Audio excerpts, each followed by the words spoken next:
আপনারা যারা হচ্ছে না খেয়ে ওজন কমাতে চান, তাদের উদ্দেশ্যে একটা কথা বলছি। না খেয়ে কখনো ওজন কমানো যায় না। আপনি যখন অতিরিক্ত অনেক কিছু সবসময় খাবেন, কিন্তু হঠাৎ করে যদি আপনি খাওয়া বাদ দিয়ে দেন, সেক্ষেত্রে আপনার হচ্ছে বডি মেটাবলিজম স্লো হয়ে যাবে।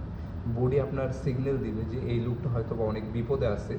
তো সেক্ষেত্রে আপনার বডি মেটাবলিজম স্লো হয়ে যাবে এবং আপনার ওজন কমবে না, বরঞ্চ আপনার অনেক বড় ক্ষতি হবে। যেমন বডি যখন আপনি একটা মানুষ নরমালি যদি না খায়, সেক্ষেত্রে আপনি সর্বোচ্চ 20 দিন পর্যন্ত সে বেঁচে থাকতে পারবে। কিন্তু এবং সে যদি পানি না খেয়ে আপনার হচ্ছে 3 দিন পর্যন্ত বেঁচে থাকতে পারবে। তো সেক্ষেত্রে আপনার বডি সিগন্যাল দিবে, বডি মেটাবলিজম স্লো করে দিবে। আপনার যে জায়গাগুলো আগে শুকাবে সেটা হচ্ছে আপনার বডি থেকে হাড় শুকাবে, আপনার যে মাসেল থাকবে মাসেলটা শুকাবে এবং সর্বশেষে হচ্ছে আপনার বডি থেকে ফ্যাটটা বার্ন করতে শুরু করবে।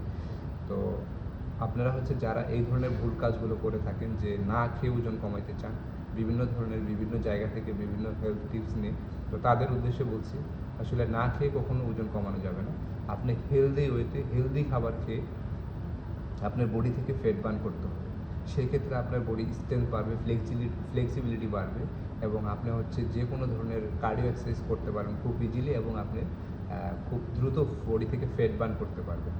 তো আশা করি বুঝতে পেরেছেন সবাই। থ্যাংক ইউ, ভালো থাকবেন, সুস্থ থাকবেন।